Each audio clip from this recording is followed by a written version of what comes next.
نحمده ونستعينه ونستغفره ونستهديه نعوذ بالله من شرور أنفسنا ومن سيئات أعمالنا من يهده الله فلا مضل له ومن يضلل فلا هادي له أشهد أن لا إله إلا الله وحده لا شريك له وأشهد أن محمدا عبده ورسوله اللهم صل وسلم على محمد وعلى آله وأصحابه وبارك وسلم اللهم ربنا زدنا علما وارزقنا فهما والحقنا بالصالحين اللهم ربنا لا علم لنا إلا ما علمتنا إنك أنت العليم الحكيم اللهم ربنا علمنا ما لم نعلم إنك أنت علام الغيوب اللهم ربنا علمنا ما ينفعنا وانفعنا ما علمتنا اللهم ربنا فقهنا في الدين وعلمنا تأويل إنك على كل شيء قدير اللهم ربنا اجعل أعمالنا خالصة لوجهك الكريم واجعلنا من عبادك المخلصين وصلى الله على محمد النبي الأمين وعلى آله وصحبه وبارك وسلم. Baik para hadirin jemaah Maghrib yang berbahagia, Bapak Ibu yang dirahmati Allah. Alhamdulillah, segala puji kepada Allah Subhanahu wa taala. Kita bertemu kembali pada malam dan kesempatan yang berbahagia ini. Selawat dan salam kepada Rasulullah sallallahu alaihi wasallam, kepada seluruh keluarganya, juga kepada seluruh sahabat-sahabatnya sekalian. Pada pertemuan yang lalu kita menyampaikan ayat 68 ya, 68 surah Al-An'am. Itu firman Allah, A'udzubillahi minasyaitonir rajim. Wa idza ra'aita alladziina yakhuduna fi ayatina fa'rid 'anhum hatta yakhudu fi haditsin ghairihi. Wa imma yunsiyannaka asy-syaitanu fala taq'ud ba'da dzikra ma'al qawmi adh-dhalimin. Dan ini ayat sudah kita lalui dalam 2 atau 3 pertemuan yang lalu. Jadi intinya pada ayat 68 ini, surah Al-An'am ini Allah mengajarkan kepada kita bagaimana bermuamalah atau berinteraksi dengan orang-orang yang mereka ini mendengki ataupun membenci terhadap Islam. Nah, terutama sekali ketika mereka ini sedang depan-depanan ataupun ketika mereka dihadapkan pada dakwah Islam. Jadi ketika mereka merespon tentang Islam. Nah, ketika mereka menghina Islam ya. Jadi mungkin contoh yang paling up to date ya, ataupun contoh yang paling konkret barangkali pada hari ini kasus yang menimpa kita umat Islam karena terkait dengan pernyataan Presiden Prancis itu, si Emmanuel Macron. Ya. Saya kira ini mungkin salah satu contoh bagaimana ketika orang kafir itu menghina Islam. Ya, bagaimana orang kafir ini mereka merendahkan ya, dan mendiskreditkan Islam dalam bentuk apapun. Ya. Dan Allah mengatakan fa'arid anhum. Nah, itu di ayat 68 ini. Nah, saya tidak lagi mengulang penjelasannya karena kita sudah menjelaskan di 2 pertemuan. Nah, kemudian setelahnya Allah mengatakan wa ma'alal ladzina taqun. Jadi kalimat fa'arid itu tinggalkan mereka. Ya, ditinggalkan mereka. Dan dalam sekeras sedikit tambahan ya. Jadi dalam kita meninggalkan mereka ini, jadi kita tidak dituntut lebih daripada meninggalkan. Jadi mungkin kalau uronyo sekarang Presiden Erdogan itu berpolemik dengan si Macron, kan? Nah, di satu sisi Anda nilai positif, tetapi kalau mengacu kepada ayat ini tidak demikian. Nah, kenapa nanti saya akan jelaskan ya? Kenapa di ayat ini Allah memerintahkan fa'arid ini berpaling dari mereka, tinggalkan mereka. Kamu tidak perlu berpolemik dengan mereka. Tidak perlu membalas ujaran mereka. Jadi ketika mereka menghina kita, tidak perlu menghina balas. Tidak perlu. Jadi dan Allah di sana menurunkan wala tasubbul ladzi nad'una min dunillah fa yasubbul adwa bighairi ilm. Jadi kalau mereka mencela kita, lalu kemudian kita balas mencela, mereka akan mencela lagi. Allah mengatakan jangan mencela orang-orang yang menyembah selain daripada Allah Subhanahu wa taala. Fa yasubbullah, mereka akan mencela Allah nantinya. Nah, jadi di sini ya, Allah masih mengatakan kepada umat Islam, dan ini kepada Nabi pada waktu itu, dan tentu kita katakan ini juga perintah kepada umat Nabi, fa'arid anhum. Jadi tinggalkan mereka, biarkan mereka dengan apa yang sedang mereka lakukan. Nah, kemudian di ayat selanjutnya Allah kata, "Wa ma 'alal ladzina yattaquna min hisabi min syai'." Jadi kita tidak perlu terlalu jadi ini juga kondisi psikologis yang dihadapi oleh Rasulullah sallallahu alaihi wasallam. Jadi dan ini kita melihat bagaimana Nabi kita pada waktu itu, keinginan beliau agar orang-orang itu supaya meninggalkan kejahiliahan mereka dan mereka mau menerima Islam begitu. Nah, Allah mengatakan itu bukan urusan kamu wahai Muhammad. Jadi urusan kamu itu hanya menyampaikan saja. Itu bukan urusan kita orang-orang beriman. Masalah mereka akan mendapatkan azab atau hukuman daripada Allah, itu tidak ada urusan kita itu. Jadi hisab mereka itu bukan kita yang akan bertanggung jawab nanti pada hari kiamat. Jadi mereka akan mempertanggungjawabkan kesalahan dan dosa mereka ketika di dunia ini, dan Allah tidak akan tanya itu kepada kita. Jadi tugas kita hanya mengingatkan, walakin dzikra. Ya, walakin dzikra la'allahum yattaqun. Supaya ataupun semoga mereka ini, orang-orang kafir ini mau beriman, mau kemudian mereka bertakwa. Mau mereka meninggalkan ujaran kebencian mereka terhadap Islam. Nah, dzikra di sini bukan berpolemik. Jadi kalau mengikut konteks ayat ini ya, dzikra di sini mengingatkan dengan kata-kata yang baik ya. Nah, itu dzikra. Jadi sejilun nyokan mesen kalian polemik yang terjadi antara Macron ini dengan Erdogan itu mungkin tidak sesuai dengan konteks ayat ini, maksud saya itu. Dan saya akan jelaskan konteks Erdogan itu di mana dan ayat ini konteksnya seperti apa ya, supaya tidak salah paham. Nah, intinya kalau ayat ini Allah hanya mengingatkan kata zikra. Ya. Dan zikra ini secara umum kita mengajak orang, mengingatkan orang kepada agama ini. Mengingatkan orang kepada azab Allah Subhanahu wa taala, mengingatkan orang. Jadi tidak mencela orang, itu zikra. Ya. Jadi tidak sampai kemudian ketika kita menyampaikan sesuatu ataupun mencegah seseorang daripada perbuatan mungkar, itu tidak memunculkan kemungkaran yang lebih besar. Ataupun persis seperti yang ayat kita bacakan tadi, jangan sampai karena kita salah dalam menyampaikan pesan Islam ini, lalu kemudian yang terjadi justru fitnah di belakang itu. Dan itu bukan hanya merugikan orang tersebut, yang tadinya tujuan kita menyelamatkan dia. Dan itu jangan lupa, kita tujuannya menyelamatkan orang tersebut. Persis seperti yang terjadi dengan diri Nabi di sini. Maka Allah katakan wa ma 'alal ladzina taquna min hisabi min syai'. Jadi ini karena Nabi ingin menyelamatkan orang kafir. Nah, tapi ketika orang kafir ini tidak mau diselamatkan, sudah. Nah, jadi tujuannya untuk menyelamatkan mereka ini daripada apa yang sedang mereka alami. Jadi mereka kan tidak sadar ini orang kafir ini, bahwa sesungguhnya mereka sedang berada di dalam Jahannam ini kan. Artinya kalau mereka mati dalam keadaan kafir, mereka pasti masuk neraka begitu kan. Dan mereka tidak menyadari itu, dan tugas kita menyelamatkan mereka daripada api neraka ini. Nah, tapi ketika mereka tidak mau diselamatkan, nah jangan melakukan hal-hal yang itu justru akan memberikan keburukan bukan hanya kepada mereka yang sedang dalam keadaan di api neraka tadi ini, yang sedang terancam dengan azab Allah, tapi itu juga akan berdampak kepada kita umat Islam secara umum. Itu ya. Jadi, dan berita terakhir saya baca Perancis sudah menarik kedutaannya dari Turki. Walaupun dua negara ini juga punya konflik sebelum itu ya, terkait dengan Laut Mediterranean dan juga persoalan Azerbaijan dan Armenia. Saya kira semua kita baca tentang kejadian ataupun peristiwa baru-baru ini. Nah, saya akan masuk pada ayat selanjutnya. Allah katakan kembali, wazaril ladzina takhudhu dinahum la'iba wa lahwa. Nah, ini masih terkait dengan ayat di belakang. Allah katakan tinggalkan orang-orang yang menjadikan agama. Jadi dinahum di sini bukan agama mereka. Jadi din alladzi yanbaghi lahum, kata para ulama. Jadi yang menjadikan agama Islam ini agama Islam sebenarnya juga agama mereka sebenarnya. Cuma mereka tidak sadar saja. Karena tidak ada agama di dunia ini kecuali Islam. Cuman orang saja menamakan itu agama.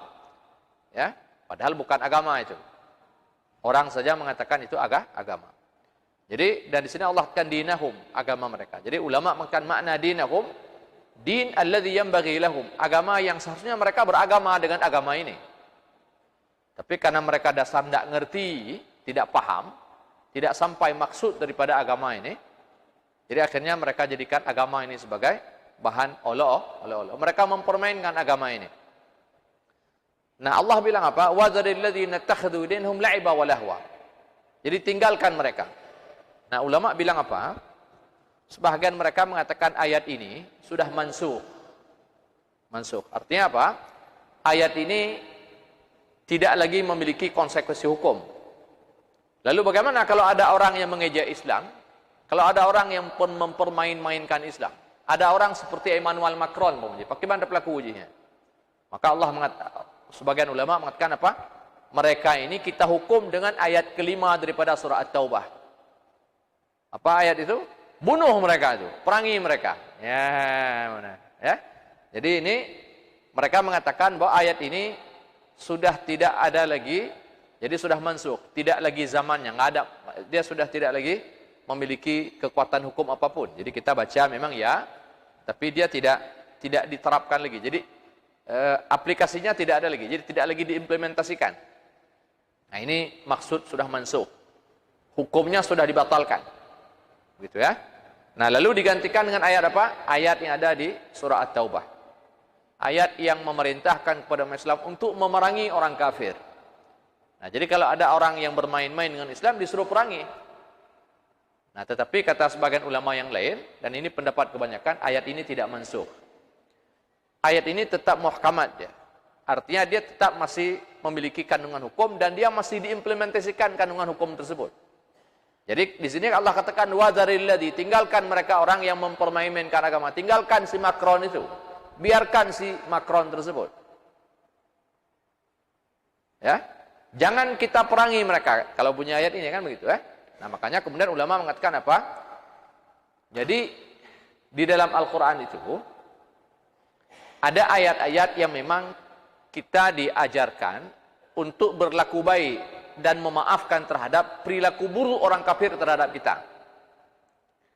Nah ini ayat-ayat ini para hadirin terutamanya kita jumpai di ayat-ayat fase Mekah. Jadi ayat-ayat yang memerintahkan kita ini untuk berlaku baik dan memaafkan perilaku buruk orang kafir terhadap kita orang beriman. Kita diperintahkan untuk memaafkan perilaku si Macron. Kita disuruh memaafkan perilaku Abu Jahal dan teman-temannya di Mekah yang menampar Abdullah bin Mas'ud sampai berdarah-darah di depan Ka'bah. Padahal beliau ini sedang membacakan Al-Quran di hadapan mereka. Lalu apa respon mereka orang kafir ketika itu? Memukul ini orang yang badannya kecil, kerdil ini sampai berdarah-darah. Dan apa respon Nabi? Nabi diam. Nabi tidak ada respon apapun. Nabi tidak berkata apapun bahkan. Jadi kebanyakan ayat, sekali lagi saya ingatkan, saya sampaikan, yang memerintahkan kita ini untuk memaafkan ya dan bersikap diam terhadap perilaku buruk orang kafir terhadap orang beriman, itu kebanyakannya ada di fase Mekah. Nah, sementara ayat-ayat yang memerintahkan kita untuk memerangi mereka orang kafir, itu ayat tersebut adanya di fase Madinah. Jadi ketika Islam sudah hijrah.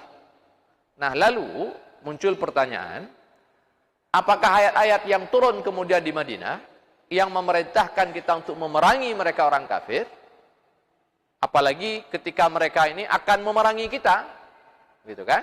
Ataupun misalnya ketika mereka mengancam kita, atau misalnya dalam kasus yang kita sampaikan dan kita contohkan tadi itu, ketika mereka misalnya menghina Islam, apakah kemudian kita gunakan ayat Madaniyah itu, lalu kemudian kita perangi mereka? Bagaimana para hadirin berbahagia? Lalu kita tinggalkan ayat yang ada di surah Makkiyah ini. Dan kita harus ingat bahwa Al-An'am ini surah Makkiyah, surah yang turun ketika Nabi masih di Mekah. Nah, maka ulama di sana mengambil jalan tengah. Nah, mereka mengatakan dua-dua ayat ini, dua-dua ayat yang di dua fase ini dua-duanya muhkamat, tidak ada yang mansukh, tidak ada yang hukumnya dibatalkan. Hanya saja dia diimplementasikan mengikut keadaan kaum muslimin.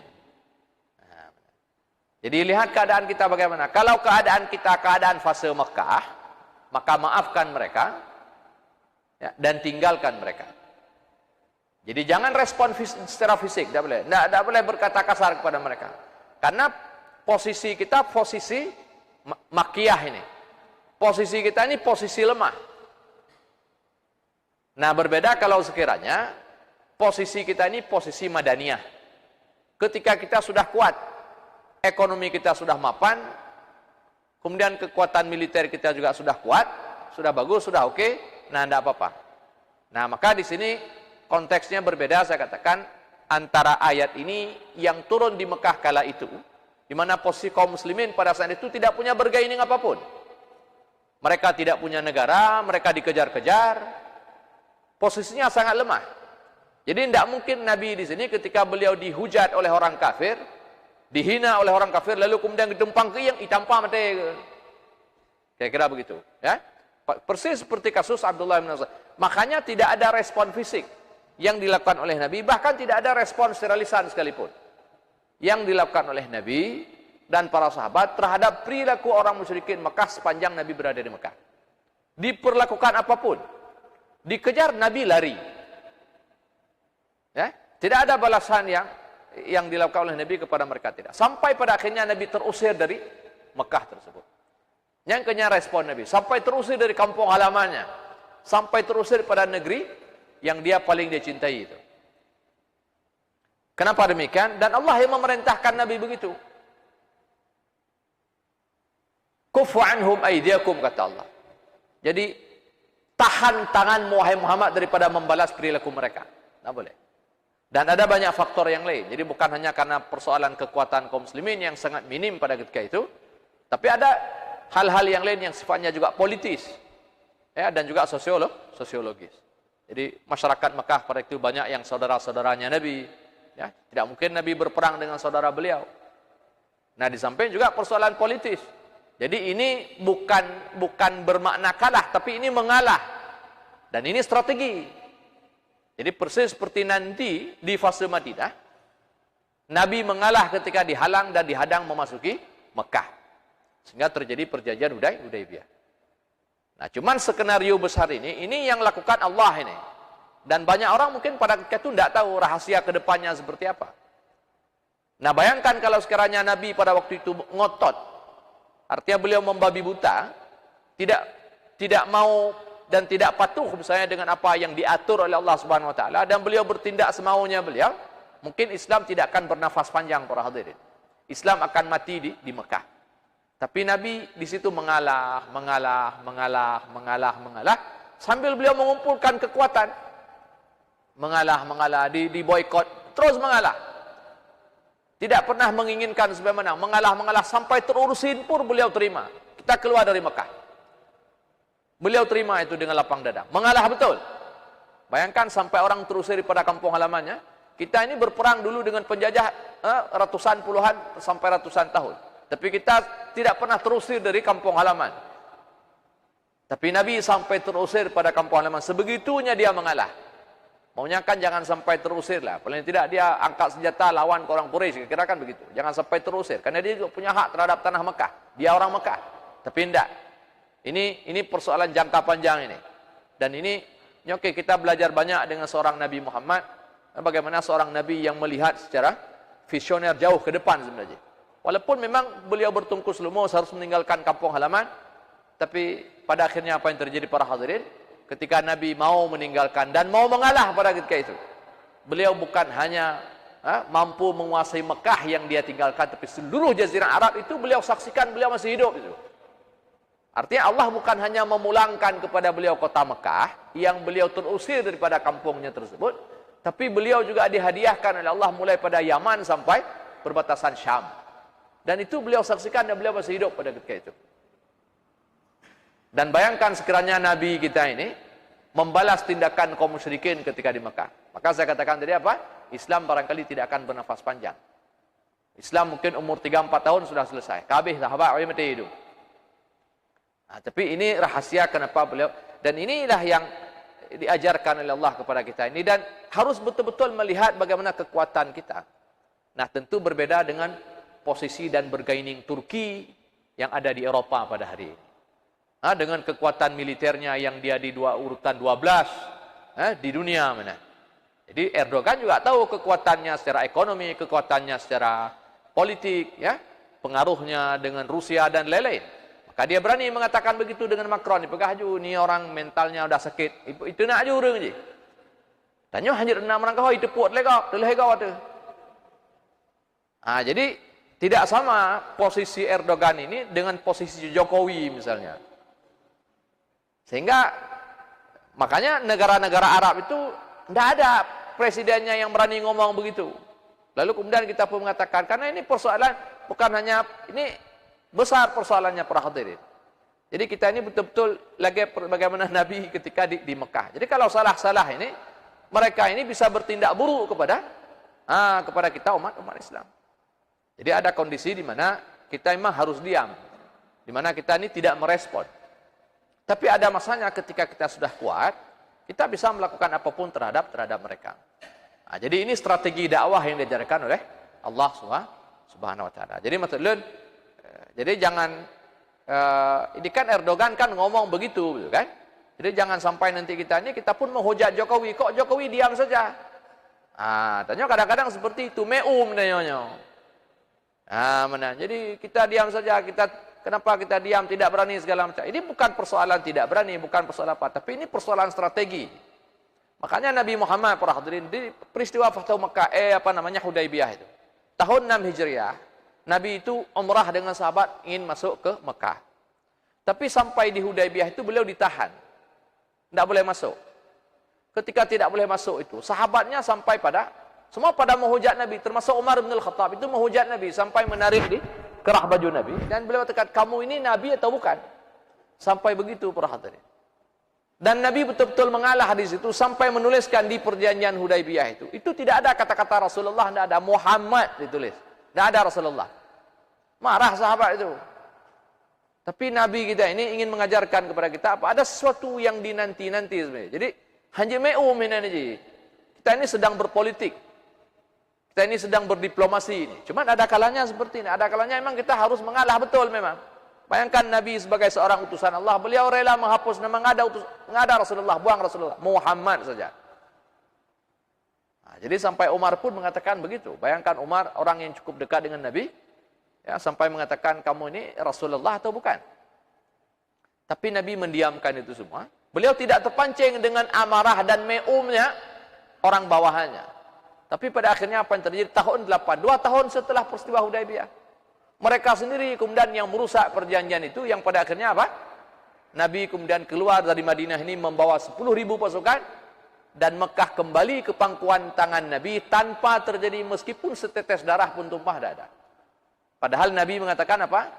Ini negeri haram ini Allah haramkan semenjak Allah ciptakan langit dan bumi. Dan dia tidak pernah halal sampai kapanpun kecuali illa sa'atan min nahar. Kecuali hanya sesaat ini saja dihalalkan Allah. Boleh tumpahkan darah pada hari ini tok. Kalau sekiranya Nabi mau mencincang orang Quraisy, Allah halalkan pada waktu itu. Hanya saat itu saja negeri Mekah itu dihalalkan. Tanah haram itu halal menumpahkan darah tok pada saat itu. Tapi apakah Nabi masuk Mekah dengan mengacungkan pedang? Tidak. Nabi mengatakan hadza yaumul marhamah, kata beliau. Ini hari berkasih sayang. Pedangnya disarungkan kembali. Tidak ada tumpah darah di Mekah. Lihat bagaimana cara Allah mengembalikan kota Mekah ke pangkuan Nabi. Dan berkat mengalahnya Rasulullah sallallahu alaihi wasallam. Beliau mengalah betul, Pak. Dan ini strategi sebenarnya. Jadi ketika kita mengalah dalam kondisi tertentu, maksud saya. Ketika kita mengalah, ini hadiahnya. Tidak perlu kita mencincang orang. Ini bukan yaumul malhamah, kata Nabi. Ini bukan hari di mana kita balas dendam. Ini bukan hari di mana kita berperang, tidak ada. Dan sampai pada akhirnya seluruh penduduk Mekah pada itu tunduk di bawah kepemimpinan Rasulullah sallallahu alaihi wasallam. Sampai Abu Sufyan, ya, orang yang dahulu pertama sekali peperangan dengan kaum muslimin, yang ingat di Badar itu. Itu Abu Sufyan itu yang memerintahkan pengawalnya untuk mengutus pasukan 1.000 orang lebih itu untuk mengawal Barangda. Itu Abu Sufyan. Orang yang mencetuskan peristiwa perang pertama dalam Islam. Tapi dia kemudian pada akhirnya Allah memberi hidayah kepada beliau dan beliau Islam. Kapan Fathu Makkah beliau Islam? Islamnya hina Abu Sufyan. Ya, benar. Dan ketika strategi ini dijalankan dengan baik. Jadi yang kenapa ayat ini mengajarkan kepada kita strategi. Jadi ada kondisi di mana ketika kita dicaci, dicela, dihujat, dihina, diperlakukan apapun oleh orang kafir, ada masa memang kita harus diam memang. Nah, tapi ada masa kita melawan. Artinya apa? Ini sangat kondisional. Jadi bisa jadi kita lawan, bisa jadi kita diam. Lihat kondisi. Nah, kalau kondisi kita di Indonesia seperti ini, ya mungkin kita ya, kalau misalnya ada orang yang seperti Erdogan, ya kita diam-diam mungkin kita dukung gitu kan. Nah, tapi kita tidak berani, kita perintahkan Jokowi juga untuk ya tindak Macronnya. Kita tidak punya kekuatan seperti kekuatan Erdogan. Nah, dan mungkin Erdogan hanya sampai di situ, para hadirin. Lebihnya hanya di Chile kayaknya. Karena dia kan sendiri di Eropa itu. Nah, belum tentu dia juga berani lebih daripada itu. Dia juga punya kepentingan politik lainnya. Dan kita juga tidak tahu apakah beliau itu, nah, mudah-mudahan tidak seperti yang kita duga kan. Jadi jangan-jangan beliau begitu itu karena manuver politik saja, karena supaya terpilih jadi presiden deh. Kadang-kadang lagi nyanyi orang politik atau omah aja. Kadang-kadang beliau ingin buat seperti itu karena ingin dukungan daripada umat Islam. Jadi kan beda-beda aja. Si Macron itu juga karena ingin didukung oleh kaum sekuler aja. Dia buat seperti itu. Dia mencela Islam, dia membenarkan karikatur dan segala macam, yang mencela Nabi, karena itu alasan hak berekspresi.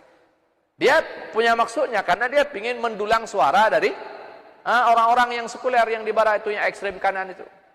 Ini di Perancis supaya terpilih nanti di pemilu yang akan datang. Nah, bisa jadi juga si Erdogan juga seperti itu. Nah, Erdogan juga buat seperti itu, jangan-jangan juga dia ada motif politiknya supaya dia terpilih jadi presiden ya, yang akan datang hadap ya. Nah, jadi sama juga dengan kasus presiden di Selandia Baru. Pasca kejadian penembakan itu, masjid, dia kan justru memperlakukan umat Islam sangat baik. Pada akhirnya dia terpilih lagi kan. Jadi pokoknya justru dukungan luar biasa dari orang-orang terhadap presiden ini. Jadi kadang-kadang orang politiknya harus pak mak je. Apakah yang dilakukan itu betul-betul memang murni karena lillahi ta'ala, karena agama seperti Nabi, ada pun ada. Nah, tapi mudah-mudahan ya kita berharap begitu kan. Ya, jadi artinya apa yang beliau lakukan itu betul-betul memang membela Islam. Nah, membela Islam. Jadi bukan ada misi ataupun ada motif lain selain pada membela Islam. Nah, jadi kalau kita sekedar turun ke jalan, saya kira silahkan saja kan. Nah, sebagai bentuk protes kita terhadap perilaku ataupun hujatan si Macron ini terhadap Islam. Nah, tapi dahulu saya juga pernah mengatakan bahwa, dan saya berulang kali mengatakan itu. Jadi memang sudah sunnatullah sepertinya. Ini kan kerja iblis dan kita manusia begitu. Jadi iblis itu kerjanya memang dia merusak gitu kan. Jadi orang kafir itu memang sampai kapanpun Allah sudah bilang walan tarda'ankal yahud walan nasara hatta tattabi'a millatuhum. Itu tidak akan bisa lepas itu. Itu kalimat Allah dan itu tidak akan pernah melenceng daripada apa yang Allah katakan. Sampai kapanpun orang kafir itu tidak akan pernah suka dengan kita umat Islam. Dan perilaku si Macron itu salah satu bukti yang menunjukkan bahwa mereka tidak suka dengan kita umat Islam. Hanagala awalnya. Walaupun mungkin nanti, meskipun mereka tidak suka, pada akhirnya mereka akan diganyang oleh umat Islam. Cuman kita waktunya tidak tahu. Tapi mereka tetap tidak suka dengan kita umat Islam.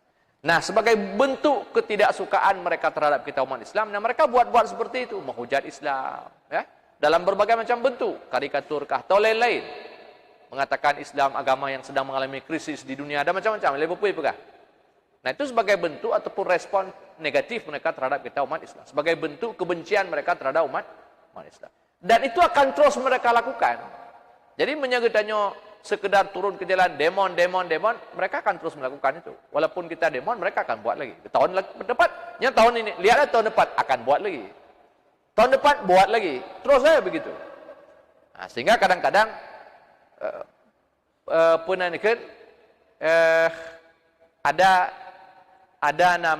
ada kaedah, ada ungkapan, bukan kaedah ya.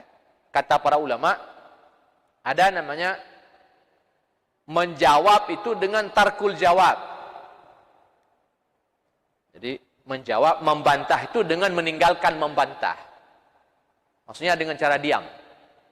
Jadi al-jawab bitarkil jawab. Jadi kita menjawab dengan meninggalkan menjawab. Itu menjawab sebenarnya, merespon itu. Ketika misalnya si Macron melakukan begitu, kita diam saja. Ketika tidak ada respon apapun daripada umat Islam, dia akan kebingungan sendiri. Dan kalian zaman kemerdekaan orang India itu, salah satu yang menyebabkan Inggris keluar pada India karena memang orang India diam pada ketika itu ketika dibantai oleh tentara-tentara Inggris. Diam aja. Itu yang dilakukan oleh Mahatma Gandhi zaman.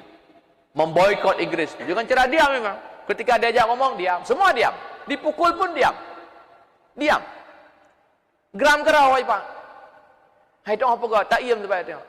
Jadi diam ini kadang-kadang juga bisa menjadi alat untuk menyerang sebenarnya. Jadi kita diam aja kan? Ketika dibuat. Karena mereka akan buat untuk memancing amarah kita sebenarnya. Untuk membuat kita marah itu tujuannya itu.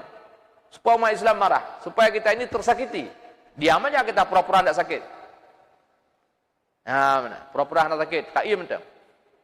Jadi ketika mereka melihat umat Islam ini kok seperti tidak hana gulunyong katanya kan? Seperti kita tidak ada mata sepertinya.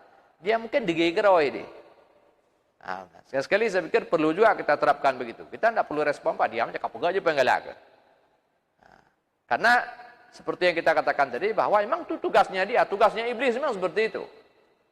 Kita jangan terpengaruh maksudnya. Sekali-sekali kadang-kadang perlu seperti itu. Kita kalau sudah turun ke jalan, tidak protes apapun.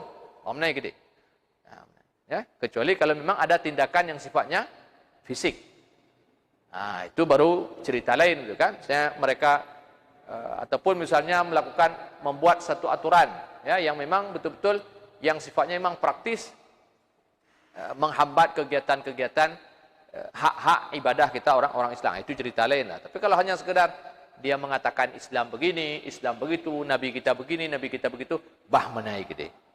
Nah, karena sebenarnya kalaupun mereka tidak bilang begitu, keyakinan mereka begitu. Walaupun mereka tidak bilang ke kita, setiap hari mereka ini pui pelaku je. Kan Allah mengatakan setiap hari mereka menyekutukan Allah Subhanahu wa taala. Hana payah pegah bak dengan ciknya di uraboi.